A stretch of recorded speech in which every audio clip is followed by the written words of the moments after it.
రైతు మిత్రులందరికీ అమేయ కృషి వికాస కేంద్రం నమస్కారం.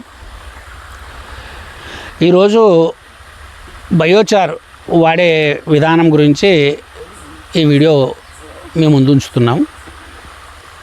బయోచార్ అనేది ఎందుకు, బయోచార్ వల్ల ప్రయోజనాలు ఏంటి అనేది గతంలో కూడా ఒకసారి చెప్పినట్టుంది.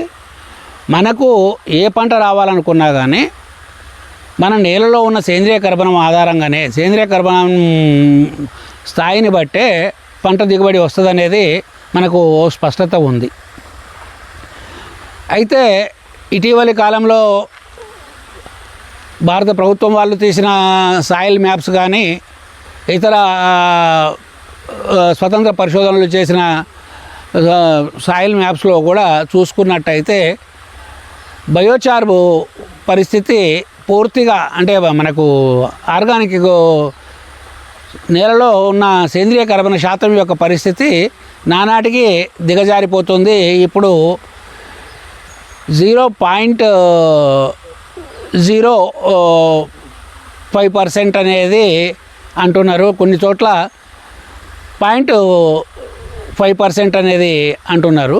అంటే దాదాపుగా దిగజారిపోయిన పరిస్థితిలోనే ఉంది, అంటే ఉండి లేనని పరిస్థితుల్లోనే ఉంది. కాబట్టి మన పంటలను మనము ఆరోగ్యకరంగా పెంచుకోవాలనుకుంటే, అధిక ఫలసాయం తీసుకోవాలనుకుంటే సేంద్రియ కర్బనం అనేది తప్పనిసరి.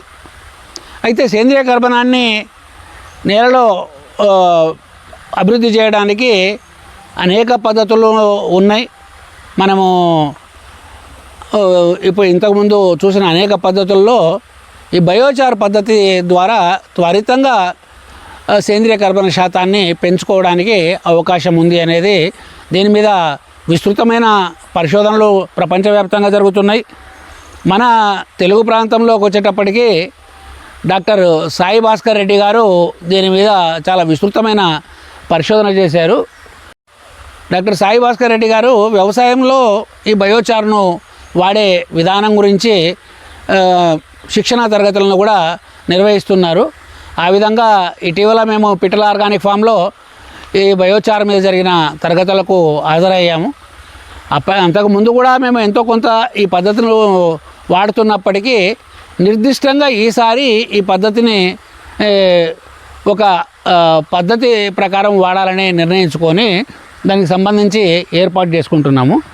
ఇప్పుడు మన పొలంలో ఉండే వ్యవసాయ వ్యర్థాల నుంచి వచ్చిన కర్రలు, వివిధ గడ్డి, గాదము, ఆకులు, అలములు, మట్టలు అన్నిటితోటి కాల్చి తయారు చేసుకున్న బొగ్గు ఇది. ఈ బొగ్గును ఒక 3 రోజుల పాటు మేము పంచగవ్యలో తడిపి ఉంచినాము. అంటే పంచగవ్యలో వేసి పంచగవ్యలో ఊరబెట్టినాము. అంటే దీన్ని అంటే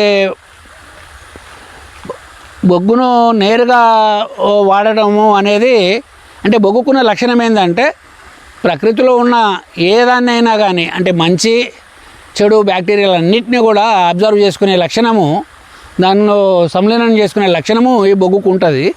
కాబట్టి మనం నేరుగా బొగ్గు కనుక వేసినట్టయితే మన భూమిలో కనుక ఉన్న పోషకాలన్నింటినీ కూడా ఇది గ్రహిస్తుంది. కాబట్టి ఆల్రెడీ మన పోషకాల లోపము భూముల్లో ఉన్నాయి. కాబట్టి దీనికి బొగ్గుకు ముందే సూక్ష్మజీవుల్ని కనుక ఇన్కల్కేట్ చేసి తర్వాత దానికి కొంత ఎరువు మిశ్రమాన్ని కలిపి కనుక మొక్కకు ఇచ్చినట్టు అంటే భూమిలో వేసుకున్నట్టయితే అది మనము నాటబోయే పంటకి ఈ పంట పెరుగుదలకి ఇది ఉపయోగపడుతుంది.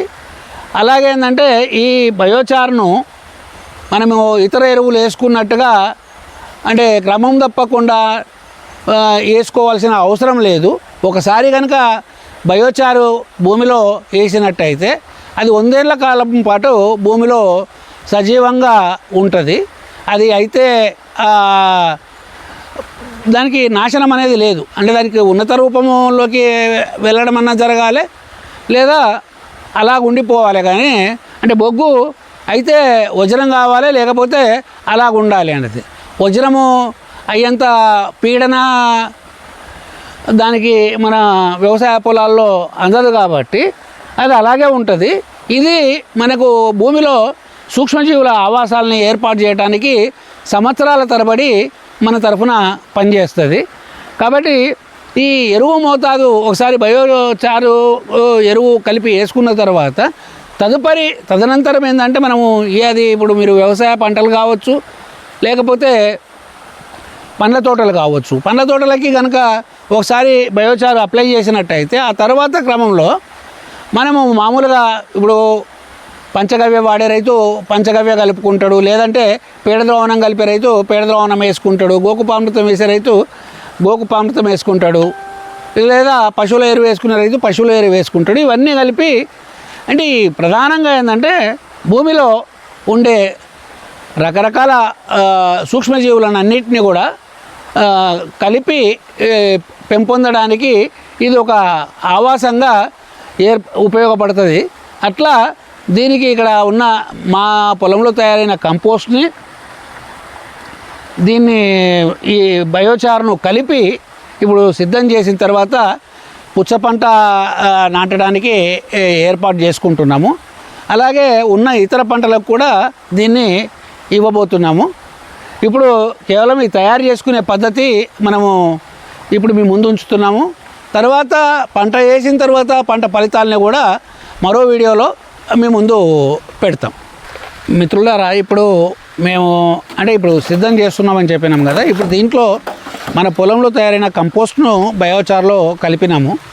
ఇప్పుడు సూత్రప్రాయంగా ఏంటంటే ఈ మోతాదును ఎట్లా జడ్జ్ చేసుకోవాలనేది ఇంకొక పద్ధతి ఉంది.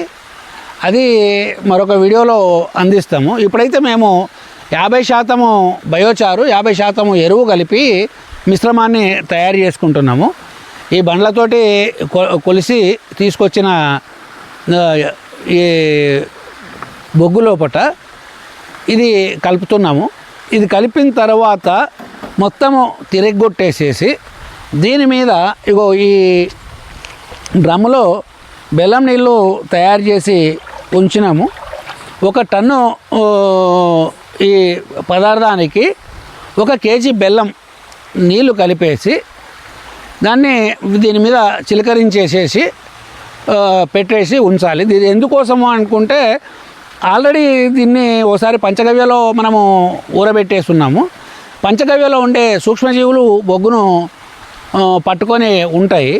దీనికి మళ్ళీ ఇప్పుడు ఎరువు కూడా కలుపుతున్నాము. దీంట్లో ఈ సూక్ష్మజీవులు మొత్తము స్ప్రెడ్ అవ్వడానికి వచ్చిన సూక్ష్మజీవులకి ఆహారం అందించడానికి పైనుంచి మనం బెల్లం నీళ్ళు ఇవ్వడం అనేది జరుగుతుంది. ఇది మొత్తం కలిపేసి బెల్లం నీళ్ళు చల్లేసి ఒక దీని మీద గడ్డి గాదంతో కప్పు వేసుకోవచ్చు, లేదంటే ఏదైనా షీట్ కప్పుకోవచ్చు. తర్వాత మళ్ళీ అట్లా వరుసగా ఒక మీకు ఎక్కువ అనుకుంటే 15 రోజుల వరకు కూడా బెల్లం నీళ్ళు కలుపుతూ బెల్లం నీళ్ళు చల్లుతూ కలుపుతూ కుప్ప చేసి పెట్టుకుంటే 15వ రోజు తర్వాత దీన్ని తీసుకుపోయి మనం వాడుకోవచ్చు. మిశ్రమాన్ని చల్లుతున్నాము. ఈ చల్లి మొత్తం ఇదంతా కలిపినాక ఒక కుప్ప చేసేసి పెట్టడం జరుగుతుంది. తర్వాత అట్లా మనం చెప్పిన ప్రకారం 15 రోజుల వరకు ఈ బెల్లం నీళ్ళు చల్లుతూ ఉంచి ఆ తర్వాత తీసుకుపోయి మనం మొక్కలు పెట్టే దగ్గర వేసుకోవచ్చు. మిత్రులారా, మనము బయోచార్కి సంబంధించినటువంటి వీడియోలన్నీ కూడా బొగ్గు బంగారం సిరీస్ తోటి ఒక్కొక్కటి పోస్ట్ చేయడం జరుగుతుంది.